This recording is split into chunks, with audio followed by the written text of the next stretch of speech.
मुल्तान के लीडर ने उन्होंने गल कही सी कि अगर मियाँ नवाज शरीफ साहब पंजाब मुल्तान आवन तो मैं मुल्तान दी गलियां दिखावां। तो मैं लिखा कि तुहाडे दादा जान मुल्तान के नाजम होए, तुहाडे वालिद साहब गवर्नर होए, तुसीं आप पिछले 35 साल तो बड़े अहम अहुदे ते हो, अजे तक तुहाडे मुल्तान दी गलियां सफियां नहीं हुई अभी। सिर्फ वजह की है, उन्हें अपने इलाके च काम नहीं कराए, लोगों को एहसासे महरूमी च रखा।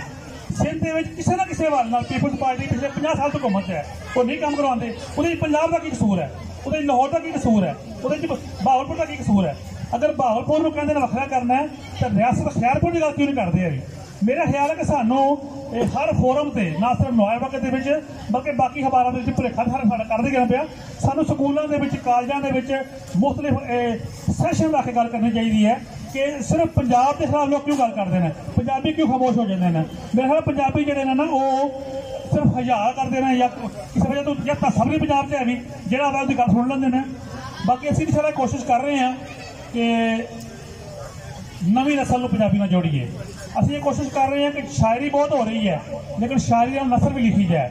मेरे गुजरात में बहुत सारे लोग जोड़े हूँ पंजाबी दी कहानियां भी लिखते हैं, वो पंजाबी की उन्होंने असीं कहा कि कहानियां लिखो, नज़मां लिखो, उस तो इलावा वैसे भी पंजाबी बोलो। कॉलेजों के स्कूलों के पंजाबी बंद सी, असीं स्कूलों में जारी ला ली। गुजरांवाला दी प्राइवेट स्कूल एसोसीएशन के चेयरमैन में साढ़े यार ने, वो साडी हर दूसरी बैठक आते हैं। उसका फायदा की होया कि जो उन्होंने तकरीब होती है, जो उन्होंने कोई मेला लगता है, वो सानू बुला लेंगे हैं। वो कहते करो गल पंजाबी की। हुण बहुत सारे स्कूलों के पंजाबी बोलना जुर्म नहीं। अज तो 5-6 साल पहले लोग प्राइवेट स्कूलों में पंजाबी बोलना जुर्म सी, नहीं से बोलन देंगे। लेकिन हुण अलहमदुलिल्लाह मुदस्सिर भट्ट साहब की आवाज़ मनो अज तो मैं याद है कि अज तो 7-8 साल पहले मैं एक दिन रात में मैसेंजर का मैसेज आया भट्ट साहब का कि ठीक यार तू नोएबा बड़ी गल करने पंजाबी की, तू पंजाबी कालम क्यों लिखता है अभी। तो मैं सोचा कि पंजाबी बोलना तो मैं है हाँ, पंजाब की गल भी करना, लेकिन पंजाबी लिखी नहीं है, कदा पढ़ी नहीं है अभी, तो मैं की कहां। फिर मैं शर्मिंदगी हुई बड़ी कि पंजाब च रहकर मैं पंजाबी नहीं लिख सकता। मैं लैपटॉप ऑन किया तो मैं कई कॉलम लिखे थे। सिर्फ और सिर्फ असीं लोगों को तहरीक दवानी है, सिर्फ असीं पंजाबी की गल करनी है। तो जो गल करनी है ना, टोर नाल गल करनी है, झक के नहीं गल करनी।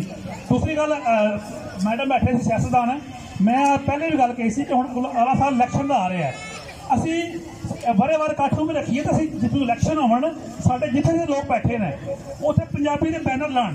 क्योंकि मैं देखा कि सियासतदान जो वोट लेना होगा ना उदों पंजाबी च गल करते हैं। मैं देखा जो आम हालात के पंजाबी के खिलाफ बोलते हैं ना उदों वो भी पंजाबी च गल कर रहे होंगे हैं। सानू एक पूरे तरीके चलना चाहिए, चलना पेगा सानू। इस मेरे ख्याल पंजाबी को खतरा कोई नहीं है अभी, सिर्फ कुछ लोग अपन महरूमियां छुपाने वास्ते पंजाब वंड की गल करते हैं, उन्होंने सानू मुकाबला करना पेगा। वो वास्ते जरूरी है कि असीं तलीमी अदारियां नूं, मीडिया नूं, ब्यूरोक्रेसी नूं, सियासतदानां नूं असीं अपना जोड़ते रहिए। तो आखिर जो शेर जो पढ़िया उन्होंने मैं पढ़ के कि मैं गभरू पुत पंजाब दा, मैं गभरू पुत पंजाब दा, मेरी इज्जत मेरी पग, मैनू गैरत मंदा पालिया, जाने सारा जग। बहुत शुक्रिया।